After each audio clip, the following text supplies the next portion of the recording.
General Krathax stood at the head of the Galactic Military Academy's most prestigious war chamber, his forearms crossed in what every species recognized as displeasure.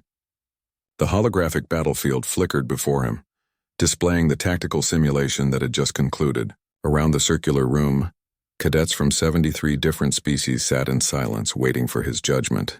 "Pathetic," the general hissed, his reptilian tongue tasting the air. "In 300 cycles, I have never witnessed such a catastrophic failure of basic military doctrine." His multifaceted eyes swept across the room until they landed on the lone human in the class. Cadet Marcus Chen sat quietly in his seat, his face unreadable, his small frame dwarfed by the towering Craxians beside him. "You," Krathax pointed one of his clawed fingers at Marcus. "The human. Your species joined the Galactic Council only 5 stellar cycles ago, yet you presume to challenge established military protocols with your improvisation." A ripple of chittering laughter spread through the chamber. Humans were novelties in the galaxy, newcomers who had barely achieved faster-than-light travel, whose homeworld had known peace for less than a century. They were known for their creativity, yes, but also for their recklessness and emotional volatility. Marcus stood as protocol demanded. "General, I followed the objective parameters exactly. You sacrificed your entire fleet." Krathax's voice boomed through the chamber, amplified by the acoustic design. "The simulation required you to hold the Kepler junction for 48 hours. You held it for 12 before your forces were annihilated." "I held it for 12 hours, sir," Marcus replied evenly. "The parameters didn't specify that my fleet needed to survive, only that the junction needed to remain under our control for 48 hours. Krathax's scales rippled with amusement. "And how, Cadet, does a destroyed fleet maintain control of anything?" "Because I didn't need to hold it for 48 hours, sir. I needed the enemy to believe I would try to hold it for 48 hours. The general's laughter filled the chamber, deep and resonant.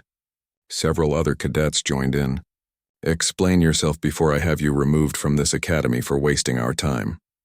Marcus stepped forward, and the holographic battlefield responded to his neural interface, rewinding the simulation. The enemy fleet consisted of 3 carrier groups, superior in every measurable way. Standard doctrine would have me establish a defensive perimeter and slowly retreat, preserving my forces while buying time. They expected that. Their tactical AI was programmed based on 3,000 years of galactic warfare data. It knows every conventional strategy. The hologram displayed Marcus's fleet positioning, so I gave them what they expected initially. I set up defensive positions, sent out patrols, behaved exactly as doctrine demanded. They settled in for a siege, confident in their overwhelming advantage. Krathax's amusement began to waver. "Continue."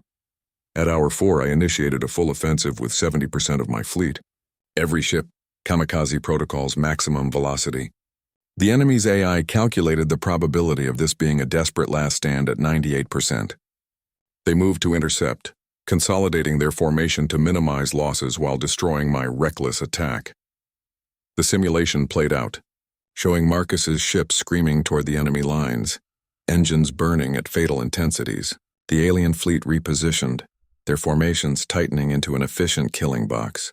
That's when my remaining 30%, hidden in the asteroid field using complete electronic silence, activated their gravitational disruptors and collapsed the stellar matter from the nearby dead star directly into the junction's spatial coordinates. The hologram showed it in brutal detail.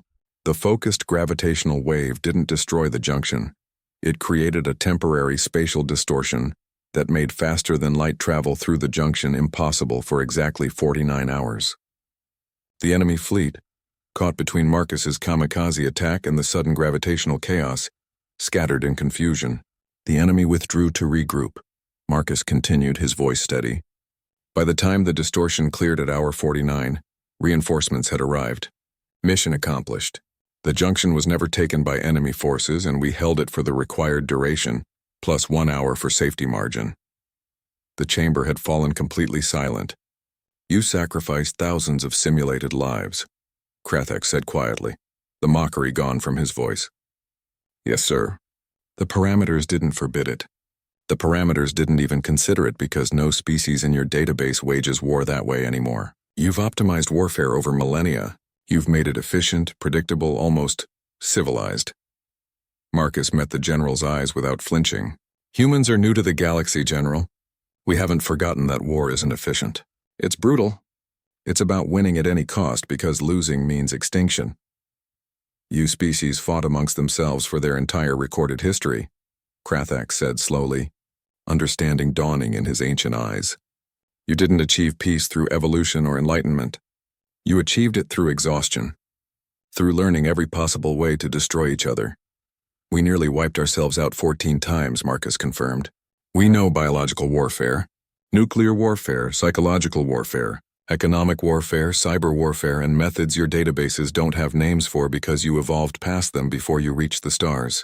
We stopped fighting each other only when we realized we were about to make ourselves extinct. But we didn't forget how. We can't forget. It's in our history, our literature, our nightmares. Krathax moved to his command console, his claws dancing across holographic controls. Computer. Run threat assessment, Human Federation naval doctrine. Aggressive psychological warfare integration. Calculated acceptable casualty ratios based on species historical data. The simulation chamber's central projector blazed to life, running scenarios at impossible speeds. Projected outcomes flickered through thousands of permutations. Every major galactic conflict of the past millennium, refought with human tactics. The results made the general's blood run cold. 73% victory probability, not through superior technology or numbers, but through sheer calculated ruthlessness that the galaxy had evolved beyond, or thought they had. Your species? Krathax's voice was barely a whisper. You joined the Galactic Council seeking peace. We did, Marcus said.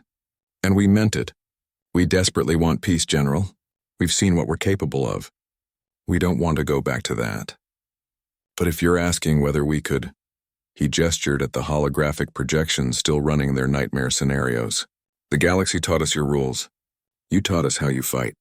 But you never asked how we would fight if we had no other choice. Krathax stared at the human cadet for a long moment, then looked around at the other species in the chamber. Civilized races who had known galactic peace for generations, who treated war as a chess game with agreed-upon rules. Council emergency session, he said into his communicator. Priority Alpha. We need to reconsider the human integration protocols, not because they're a threat to peace, but because we need to understand what happens if that peace fails, and they're forced to become what they once were. He looked back at Marcus. Dismissed, Cadet. Exemplary work. As Marcus walked toward the exit, Krathax added quietly, I hope we never see your species fight the way you're capable of fighting. Marcus paused at the doorway. So do we, General. So do we. The door closed behind him, leaving the chamber in stunned silence as the simulations continued their grim calculations, showing a galaxy unprepared for a species that had weaponized desperation itself.